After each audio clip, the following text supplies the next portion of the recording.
Vince McMahon a dirigé la WWE pendant 40 ans.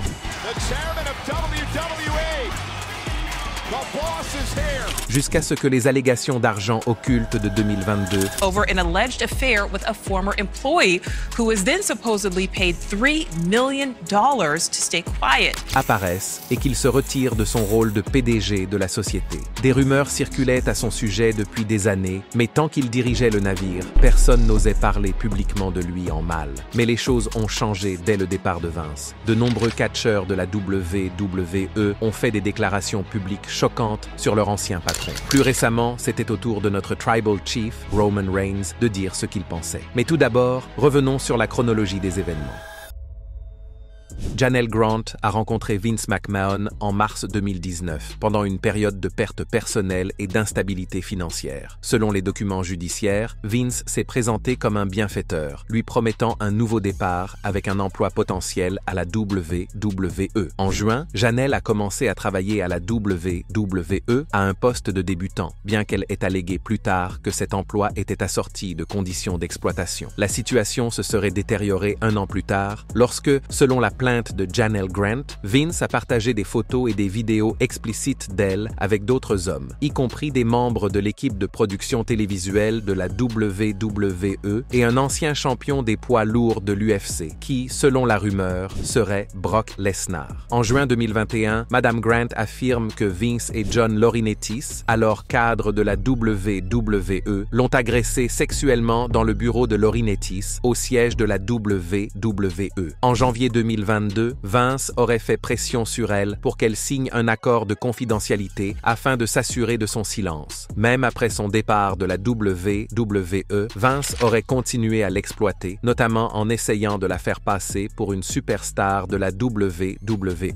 L'affaire a été rendue publique en janvier 2024 lorsque Janelle a déposé sa plainte initiale devant le tribunal du district du Connecticut contre McMahon, Laurinaitis et la WWE. La plainte contenait des allégations choquantes d'abus, d'agressions sexuelles et de trafic qui ont rapidement attiré l'attention des médias. Elle contenait des messages textuels explicites prétendument envoyés par McMahon à Janelle pendant qu'elle était employée. La première conséquence commerciale est venue du plus grand sponsor de la WWE, Slim Jim, qui a brièvement suspendu son partenariat à la suite du procès. Ce retrait est devenu un facteur décisif dans le départ de Vince. Le PDG de TKO, Harry Emanuel, et le président Mark Shapiro ont appelé Vince pour lui dire qu'il serait dans l'intérêt de l'entreprise qu'il démissionne, ce qu'il a fait. Par la suite, Slim Jim est revenu sur sa décision. Depuis lors, la WWE a pris ses distances par rapport aux problèmes juridiques de Vince. En mai, Janelle a accepté de suspendre son procès civil pendant 6 mois à la demande du ministère de la Justice, qui avait ouvert sa propre enquête fédérale sur ces allégations. Cette suspension est restée en vigueur de juin à décembre, interrompant temporairement la procédure. En septembre, la série documentaire de Netflix intitulée Mr. McMahon a été diffusée, alimentant le débat public. La production a ajouté une clause de non-responsabilité indiquant que la plupart des interviews avaient eu lieu avant le dépôt de la plainte et la WWE a refusé de faire la moindre déclaration à ce sujet. L'affaire civile a pris un tournant en décembre lorsque le ministère de la Justice a autorisé l'expiration de son sursis et le procès civil de Grant s'est poursuivi. Le 10 janvier, Vince a conclu un accord avec la Securities and Exchange Commission, SEC, pour un montant de 1,7 million de dollars concernant des accusations selon lesquelles il n'aurait pas divulgué des accords de paiement liés à des allégations d'agression sexuelle. La SEC a déclaré qu'il avait contourné les contrôles comptables internes de WWE et causé des inexactitudes importantes dans les états financiers 2018 et 2021 de la société. Vince a minimisé le règlement. Il n'y a jamais eu rien de plus que des erreurs comptables mineures concernant certains paiements personnels que j'ai faits il y a des années lorsque j'étais PDG de la WWE. L'équipe de Janelle a vivement contesté ces propos. Pendant qu'il dirigeait la WWE, Vince McMahon a agi comme si les règles ne s'appliquaient pas à lui. Take your skirt off and take it off now! Nous avons maintenant la confirmation qu'il a enfreint la loi à plusieurs reprises pour couvrir son horrible comportement. L'avocat de Janelle Grant a également indiqué qu'il disposait de nouvelles preuves concernant l'exploitation subie par Madame Grant et a noté que les procureurs du district sud de New York poursuivent leur enquête criminelle. Le 31 janvier, Janelle a déposé une plainte amendée qui développait ses griefs contre Vince et la WWE avec de nouveaux détails. En février, les procureurs fédéraux auraient abandonné leur enquête criminelle sur McMahon, même si le procès civil intenté par Janelle se poursuit. L'avocat de Vince a confirmé « Nous avons été en communication constante avec le gouvernement et nous comprenons sans ambiguïté que l'enquête est définitivement terminée et qu'elle ne débouchera pas sur des accusations. » En mars, Janelle a déposé une réponse, arguant que le tribunal devrait permettre à la version élargie de son procès d'être plaidée, en particulier à la lumière de nouvelles preuves, y compris les conclusions de la SEC concernant Vince. Son équipe juridique a demandé au tribunal d'ouvrir une enquête préalable et de commencer les dépositions. Vince, Laurinaitis et la WWE se sont opposés à cette démarche, arguant que l'affaire devait être soumise à un arbitrage privé sur la base de l'accord de confidentialité signé par Janelle et que la communication des pièces devait être retardée jusqu'à ce que le juge se prononce sur la question de savoir si l'affaire relève du tribunal ou de l'arbitrage. En avril, l'équipe juridique de Madame Grant s'est opposée aux tentatives de retardement, arguant que les défendeurs n'avaient pas réussi à démontrer l'existence d'un motif valable justifiant l'arrêt de la communication des pièces. Son équipe s'est également opposée avec succès aux tentatives des défendeurs de bloquer sa plainte modifiée. Le scandale a donné lieu à d'autres actions en justice. Le 2 mai, le Dr Colker, déjà mentionné dans l'affaire Grant, et Peak Wellness Inc. ont intenté une action en diffamation contre l'avocat de Janelle devant le tribunal de district du Connecticut. 3 jours plus tard, les actionnaires de la WWE ont déposé une nouvelle requête contre Vince dans le cadre d'un autre procès concernant la fusion WWE-Endeavor, qui a donné naissance à la TKO. La requête affirme que McMahon résiste et ou retarde le plein respect de la procédure d'enquête. Le procès de Grant contient de nombreuses allégations contre McMahon, Laurinaitis et la WWE. Elle affirme que la société a permis une mauvaise conduite car les cadres supérieurs étaient au courant de la relation. La WWE, Vince et John Laurinaitis ont toujours nié tout acte répréhensible dans leurs réponses juridiques. Dans leur stratégie de défense, ils affirment également qu'elle utilise abusivement le tribunal pour se faire de la publicité. Le scandale a eu des conséquences majeures pour Vince. Il a démissionné de TKO, la société mère issue de la fusion de la WWE et d'Endeavor, a vendu toutes ses actions de la WWE et a largement disparu de la scène publique. L'affaire a été largement couverte par les grands médias. Vince explorerait de nouvelles entreprises pendant que la procédure judiciaire se poursuit. Les accusations ont choqué tout le monde et suscité différentes réactions de la part des principales stars de la WWE. De nombreux fans se sont demandé pourquoi plus de catcheurs n'avaient pas parlé, mais de nombreux talents actuels et anciens ont publiquement exprimé leurs préoccupations et partagé leurs expériences. L'OTC, Roman Reigns, a récemment rompu le silence sur les graves allégations portées contre Vince McMahon, offrant un point de vue très différent de celui d'autres superstars de la WWE comme John Cena et Randy Orton. Alors que tous ces hommes ont travaillé en étroite collaboration avec Vince McMahon tout au long de leur carrière, ils ont réagi publiquement de manière très différente aux problèmes juridiques de Vince. Mais avant d'entrer dans le vif du sujet, n'oublions pas que The Tribal Chief a déjà reconnu le départ de Vince sur WWE-TV. Lorsque Vince a quitté la compagnie, Roman a carrément dit à Austin Theory « Ton père n'est plus là » lors d'un segment in-ring. Your daddy's not here anymore.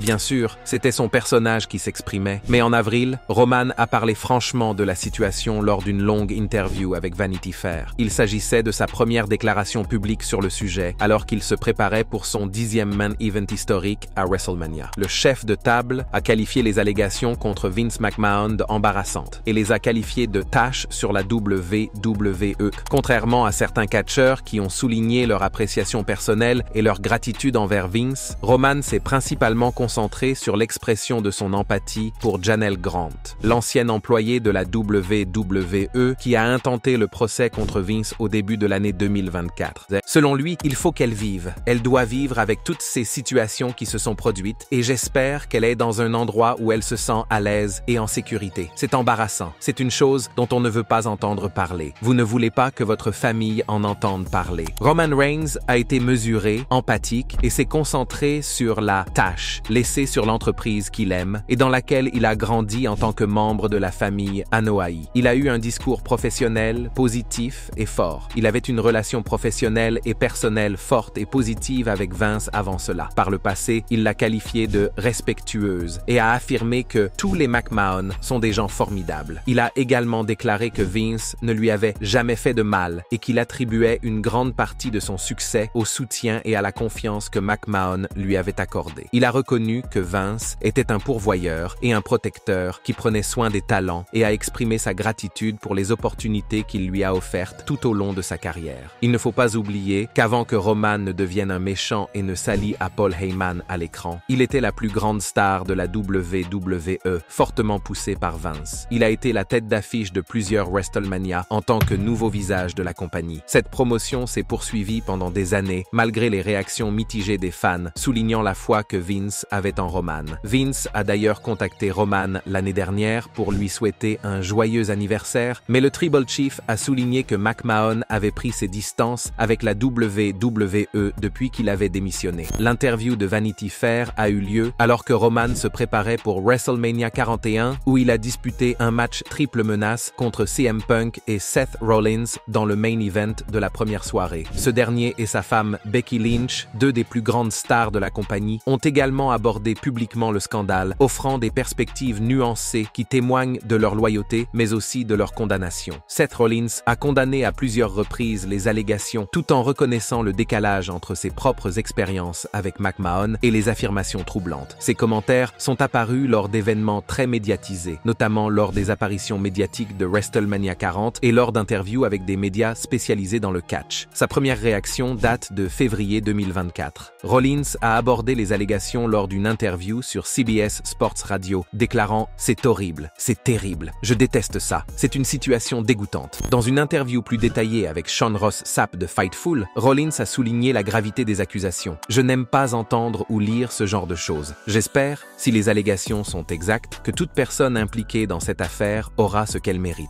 Il a également reconnu le conflit émotionnel que représente la conciliation de la personnalité publique de Vince McMahon avec les allégations. Pour moi, c'est très difficile parce que je n'ai pas vu ce côté de lui. Je n'ai pas vécu cela. Quand vous voyez des choses comme ça, c'est choquant et c'est douloureux. Ça craint pour tout le monde. Becky Lynch, la femme de Seth, a eu du mal à concilier ses expériences de soutien avec Vince McMahon et les horribles allégations. Ses premiers commentaires en février 2024 ont révélé un conflit profondément personnel. Lors d'une interview accordée au podcast Sports Media, Becky a qualifié les allégations d'incompréhensibles. Elles sont horribles. C'est difficile à écouter et à réconcilier parce qu'on ne connaît pas cette personne. La personne que j'ai connue était comme un grand-père, parfois grincheux, mais d'un grand soutien. En novembre 2024, elle a donné plus de détails sur ses mémoires. Becky a expliqué pourquoi elle n'a pas supprimé les anecdotes liées à Vince McMahon de ses mémoires, malgré le scandale. J'avais en grande partie terminé le livre au moment où il s'est retiré. Il aurait été difficile de s'y retrouver. Je m'en suis tenu à mes expériences. Elle a insisté sur le fait que ses interactions avec McMahon étaient largement positives, ce qui contraste avec les affirmations du procès. Il me traitait très bien et avec beaucoup de respect. Je sais que ce n'est pas le cas de tout le monde. En mars 2024, lors d'une interview à Inside the Ropes, Becky a souligné son engagement en faveur des droits des femmes tout en condamnant les allégations. C'est déchirant et difficile. Vous voulez que tout le monde ait l'expérience que vous avez eue. Et quand ce n'est pas le cas, c'est dévastateur. Les déclarations de Becky reflètent sa double identité de pionnière pour les femmes dans le catch et de bénéficiaire de la plateforme de Vince McMahon.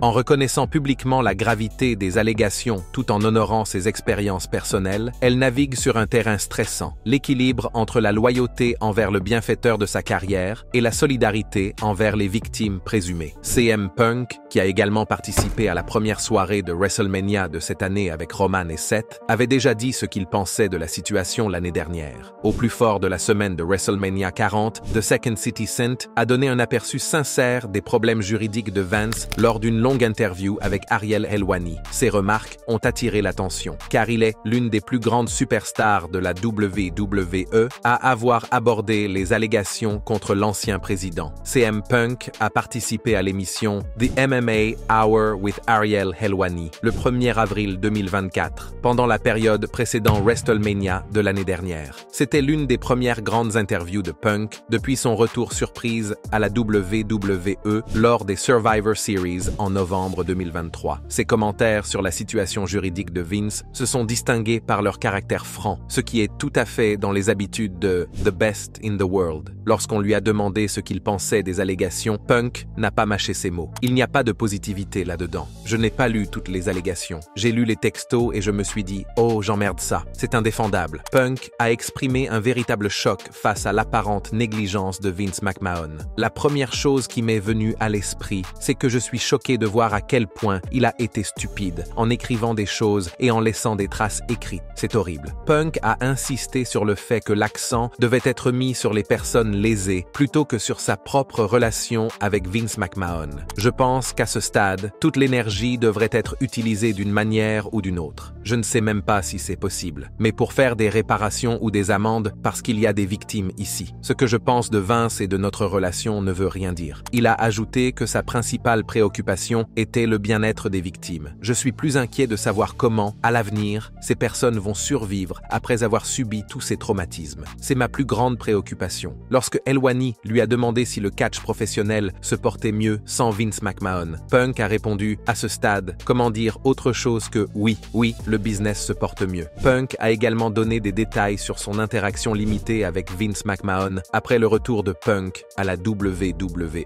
Je l'ai vu au Titan Towers. J'étais au téléphone, sur le tapis roulant, en train de m'échauffer. L'entraîneur de Vince m'a dit « Tu dois raccrocher le téléphone. Vince n'aime pas que les gens soient au téléphone dans la salle de sport. » J'étais au téléphone avec Nick Khan. Je me suis dit « D'accord. » Je l'ai vu descendre et entrer dans le gymnase. Il est entré pour sa séance d'entraînement quotidienne. Il m'a serré dans ses bras et m'a dit « Bienvenue à la maison. Content de te voir. On va se voir après ma séance d'entraînement. » Lorsque Helwani lui a demandé s'il s'était entretenu par la suite, Punk a répondu sarcastiquement « Non. Je crois que des choses ont été évoquées. » Ariel, faisant référence au procès et au départ de Vince de la compagnie. Dans une comparaison notable, Punk a comparé ses sentiments sur la situation de Vince McMahon à la tragédie de Chris Benoit en 2007. Je ne savais pas ce que Vince faisait dans les coulisses. La chose la plus importante avec laquelle je peux faire une comparaison est la situation de Benoit. J'étais ami avec Benoit et je ne sais pas si c'est juste la façon dont je traite les choses, mais je suppose que je suis plus pragmatique. Il y a cette partie de moi qui se dit « Comme Benoit, je peux le voir. » Il était un peu cinglé. Cette comparaison était en quelque sorte la façon de Punk de dire « Nous savions évidemment qu'il n'était pas un ange, mais nous ne savions pas qu'il était aussi diabolique. » Avant cette interview, Punk avait même fait référence à Vince McMahon lors d'un épisode de Rio le 25 mars 2024, ce qui avait provoqué un silence en coulisses, les gens étant choqués d'entendre une référence à McMahon. Lorsque Drew McIntyre a dit qu'il était l'élu pendant leur segment, Punk lui a immédiatement demandé « Qui t'a choisi? Qui t'a choisi? Quel est son nom? Dis-moi quel parangon de bonne vertu t'as choisi. » Cependant, les rapports indiquent qu'une fois le choc initial passé, il n'y a pas eu de retombées ou de réaction de la part de Punk pour cette référence. Les commentaires de CM Punk ont probablement été les réponses les plus directes et les plus transparentes de la part d'une superstar actuelle de la WWE concernant les graves allégations faites à l'encontre de Vince McMahon. Ces déclarations se sont principalement concentrées sur l'empathie pour les victimes présumées tout en reconnaissant les dommages causés à l'héritage de Vince McMahon. Sa volonté d'aborder le sujet directement contraste avec les nombreux membres de la WWE qui ont évité de s'exprimer publiquement sur la question. D'autres légendes de la WWE ont commenté la situation, mais leur approche était très différente de celle de Punk. Quelques jours seulement après les commentaires publics de Roman Reigns, John Cena a offert une perspective très différente dans une interview au New York Times